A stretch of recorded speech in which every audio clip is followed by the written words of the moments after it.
नमस्कार, स्वागत है आप सभी का डीडी न्यूज के विशेष सांकेतिक भाषा के इस बुलेटिन में। आपके साथ मैं हूं संध्या शर्मा और मेरे साथ हैं मेरे सहयोगी शरद मुदगल।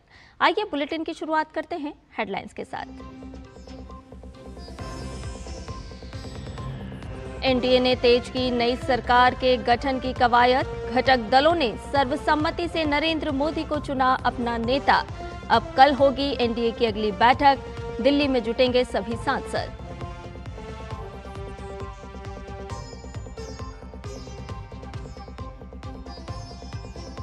तीसरे कार्यकाल के लिए दुनिया भर के नेताओं से मिल रहे बधाई संदेशों का प्रधानमंत्री नरेंद्र मोदी ने दिया जवाब। सभी का जताया आभार। द्विपक्षीय संबंधों को और मजबूत करने की जताई उम्मीद।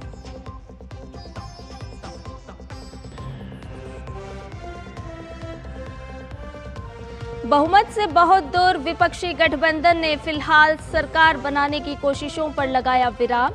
कांग्रेस अध्यक्ष मल्लिकार्जुन खड़गे ने कहा, सही समय पर लेंगे सही फैसला।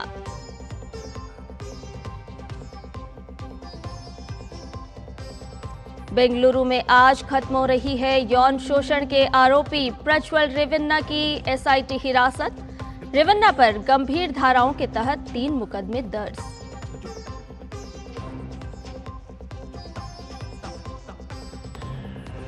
दिल्ली समेत उत्तर प्रदेश और महाराष्ट्र के कुछ हिस्सों में मौसम ने ली करवट। धूल भरी आंधी के बाद बारिश ने दी भीषण गर्मी और तपिश से राहत। अगले 1-2 दिन ऐसा ही मौसम रहने के आसार।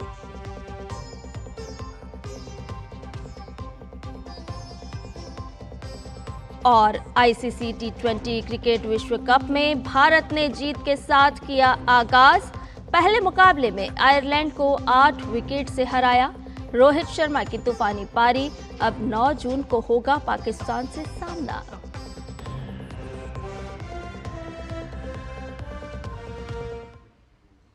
और आइए अब खबरों को जान लेते हैं विस्तार से। एनडीए एक बार फिर से केंद्र में सरकार बनाने के लिए अपनी कोशिशें तेज कर चुका है। चुनावी नतीजों में पूर्ण बहुमत हासिल करने के बाद घटक दलों के सभी नेता कल दिल्ली में थे। एनडीए की इस बैठक में सभी ने सर्वसम्मति से नरेंद्र मोदी को एक बार फिर से अपना नेता चुन लिया। अब कल का दिन भी बेहद अहम रहने वाला है, जब एनडीए संसदीय दल की बैठक होगी और इसके लिए दिल्ली में एनडीए के सांसद एकजुट होंगे। कहा जा रहा है कि कल की बैठक के बाद ही एनडीए की ओर से राष्ट्रपति के पास सरकार बनाने का दावा पेश किया जाएगा। इस चुनाव में भी बीजेपी सबसे बड़ी पार्टी बनकर उभरी है। बीजेपी को 240 सीट पर जीत हासिल हुई है। हालांकि वो बहुमत के आंकड़े 272 से दूर है, लेकिन सहयोगी दलों के साथ मिलकर बहुमत के आंकड़े के पार है। नरेंद्र मोदी की मौजूदगी में एनडीए ने बैठक में सर्वसम्मति से एक प्रस्ताव पारित किया है, जो बेहद अहम है। बैठक में पारित प्रस्ताव में कहा गया है कि मोदी जी के नेतृत्व में एनडीए सरकार भारत के गरीब, महिला, युवा, किसान और शोषित, वंचित और पीड़ित नागरिकों की सेवा करने के लिए प्रतिबद्ध है। भारत की विरासत को संरक्षित कर देश के सर्वांगीण विकास हेतु एनडीए सरकार भारत के जन जन के जीवन स्तर में सुधार लाने के लिए कार्य करती रहेगी।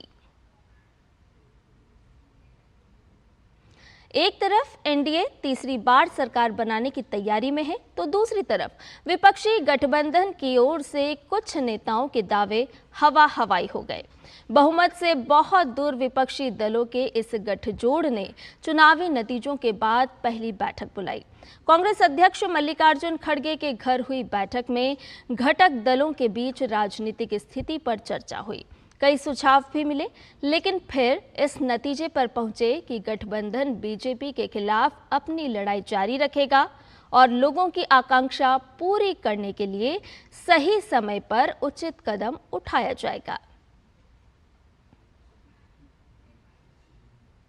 इधर यूरोपीय संघ के अध्यक्ष उर्सुला वॉन डेर लेन ने भारत के लोगों और प्रधानमंत्री नरेंद्र मोदी को बधाई दी है। एक्स पर अपने पोस्ट के जरिए बधाई संदेश देते हुए उन्होंने लिखा, जैसे जैसे यूरोपीय संघ अपने चुनाव की ओर बढ़ रहा है, हम दुनिया के दो सबसे बड़े लोकतंत्रों में लोगों की आवाज बुलंद करने का जश्न मनाते हैं। उन्होंने यूरोपीय संघ और भारत के बीच निरंतर सफल साझेदारी की आशा भी व्यक्त की। ब्राजील के राष्ट्रपति लुइज इनासियो लुला दा सिल्वा ने पीएम मोदी को शुभकामनाएं दी हैं। ब्राजील के राष्ट्रपति ने पीएम मोदी के साथ एक तस्वीर साझा की और एक्स पर पोस्ट किया कि सतत विकास को बढ़ावा देने, असमानताओं से निपटने और हमारे देशों के बीच सहयोग को मजबूत करने में तीसरे कार्यकाल की बधाई। ब्राजील और भारत अंतर्राष्ट्रीय व्यवस्था में अन्याय का मुकाबला करने और भूख और गरीबी के खिलाफ लड़ाई में सहयोगी हैं। ब्राजील के राष्ट्रपति ने ब्राजील में G20 और IBAC शिखर सम्मेलन में पीएम मोदी से मिलने की उम्मीद भी जताई। अमेरिका के सचिव एंटनी ब्लिंकन ने लोकसभा चुनाव 2024 में एनडीए की जीत पर पीएम मोदी को एक्स पर बधाई दी है। उन्होंने पोस्ट किया कि अमेरिका भारत सरकार के साथ अपनी साझेदारी को आगे बढ़ाने के लिए उत्सुक है। साथ ही उन्होंने अपने मताधिकार का उपयोग करने वाले करीब 650 मिलियन मतदाताओं की सराहना भी की।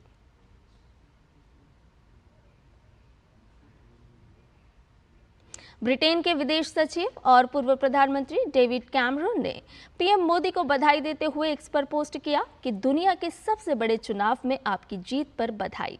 भारत और यूके अपने लोगों को जोड़ते हुए मित्र और साझेदार के रूप में अच्छे संबंध साझा करते हैं।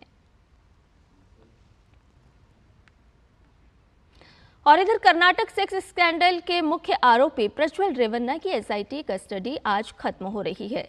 जेडीएस से निलंबित प्रज्वल रेवन्ना को बेंगलुरु कोर्ट ने 31 मई को 6 दिन की एसआईटी की कस्टडी में भेजा था। वो 30 मई की रात 35 दिन बाद जर्मनी से भारत लौटा था। प्रज्वल रेवन्ना कर्नाटक के हासन लोकसभा सीट से जेडीएस का उम्मीदवार था और उसके खिलाफ 3 महिलाओं से यौन उत्पीड़न के 3 मामले दर्ज हैं। बहरहाल रेवन्ना अपना चुनाव हार चुके हैं। एसआईटी आज फिर अदालत में रेवन्ना की कस्टडी बढ़ाने की मांग कर सकती है।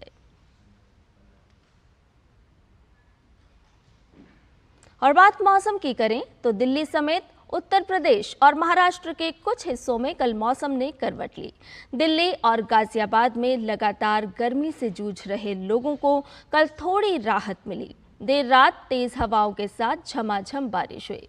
कुछ जगहों पर ओले भी गिरे।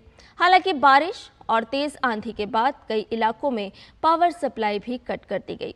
बारिश के होने से पारे में भी गिरावट दर्ज की गई। आपको बता दें कि कल दिल्ली का तापमान 42 से 43 डिग्री सेल्सियस रहा। वहीं नोएडा में तापमान 44 डिग्री सेल्सियस तक बना रहा। मौसम विभाग ने अगले 1-2 दिन ऐसा ही मौसम बने रहने की संभावना जताई है। उधर मुंबई के कई हिस्सों में भी बारिश हुई। कल शाम से ही मौसम ने अपना मिजाज बदल लिया था। तेज हवाओं के साथ धूल भरी आंधी चली और बूंदाबांदी भी हुई। और इधर भारत ने आईसीसी टी20 विश्व कप में जीत के साथ अपने अभियान का आगाज किया है। न्यूयॉर्क में खेले गए प्रतियोगिता के अपने पहले मुकाबले में भारत ने आयरलैंड को 8 विकेट से हराने में सफलता पाई। जीत के लिए 97 रन के आसन से नजर आ रहे लक्ष्य को टीम इंडिया ने 46 गेंद शेष रहते 2 विकेट खोकर हासिल कर लिया। सलामी बल्लेबाज और कप्तान रोहित शर्मा ने आक्रामक बल्लेबाजी करते हुए अर्धशतक लगाने में सफलता पाई। रोहित ने 37 गेंदों में 4 चौके और 3 छक्कों की मदद से 52 रन की शानदार पारी खेली। वहीं चोट से उबरकर लंबे समय बाद अंतर्राष्ट्रीय क्रिकेट में वापसी कर रहे ऋषभ पंत ने 26 गेंदों में 36 रन की नाबाद पारी खेली। पंत ने अपनी पारी में 3 चौके और 2 छक्के लगाए। कोहली केवल 1 रन बना सके। प्रतियोगिता में अपने दूसरे मुकाबले में भारत का सामना रविवार को पाकिस्तान से होगा। इससे पहले टॉस हारकर पहले बल्लेबाजी करने उतरी आयरलैंड की टीम भारत की शानदार गेंदबाजी के आगे केवल 96 रन बनाकर ऑल आउट हो गई। आयरलैंड की शुरुआत अच्छी नहीं रही और आधी टीम केवल 44 रन पर पवेलियन लौट गई। हार्दिक पांड्या ने 27 रन देकर सबसे अधिक 3 विकेट लिए। वहीं जसप्रीत बुमराह और अर्शदीप सिंह ने 2-2 विकेट लिए। अक्षर पटेल ने 1 विकेट लिया। और इस खबर के साथ ही हमारे इस विशेष सांकेतिक भाषा के बुलेटिन में फिलहाल इतना ही। मुझे और मेरे सहयोगी शरद मुद्गल को दीजिए इजाजत। नमस्कार।